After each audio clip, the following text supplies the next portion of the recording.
Béton et nature, quel étrange mariage. C'est pourtant le titre du remarquable ouvrage que l'association Bétocib publie ce mois-ci aux éditions alternatives de Gallimard. Accueillir la nature, s'y enfouir, suivre le relief, participer à la biodiversité. Autant de nouvelles possibilités architecturales offertes par le béton. Ces formes prennent corps au travers des 35 réalisations contemporaines du XXIe siècle présentées dans l'ouvrage.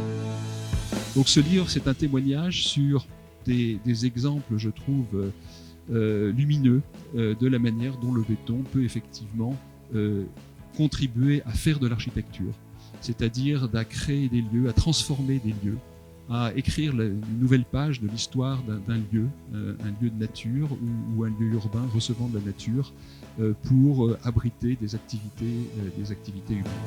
Pour fêter la sortie de cet ouvrage, les 35 architectes étaient conviés dans les salons des éditions Gallimard le 21 novembre dernier pour partager avec nous leur regard sur ce matériau. Sur cette toiture belvédère, la relation entre le béton et la nature, entre le minéral et la biodiversité est très forte. La terrasse vient abriter toute une série de végétaux et un jardin tropical. Et pour respecter les morts qui sont juste derrière notre dos, dans la nécropole nationale française, qui est la plus grande nécropole en France, eh bien, cet anneau a été calé sur la hauteur du sommet des croix ou des stèles de ce cimetière. Puis tout l'enjeu, ça a été aussi dans le cadre du projet de garder la végétation existante, puisque simplement 2 arbres ont été supprimés dans l'emprise complète du projet.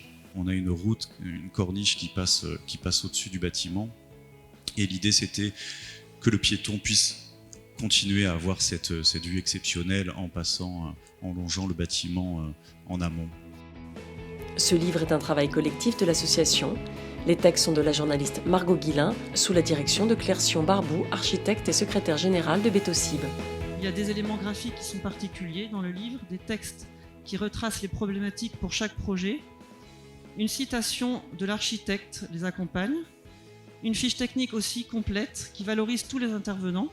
C'est aussi l'objectif de notre association, c'est de montrer qu'un bâtiment se fait en groupe et que le maître d'ouvrage, l'architecte, l'entreprise, le fournisseur du béton, de granulats, de la lasure, de la matrice, le bureau d'études, les photographes ont tous un rôle à jouer et on donne aussi les caractéristiques environnementales de chaque projet.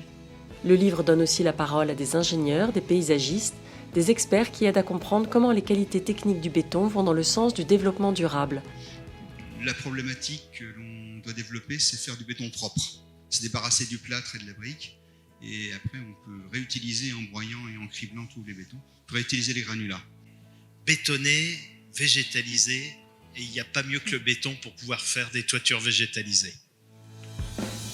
L'ouvrage est une mine d'informations pour tous les professionnels de la construction, autant qu'une balade poétique dans nos territoires. Un recueil indispensable pour les curieux ou les amoureux de l'architecture et du béton.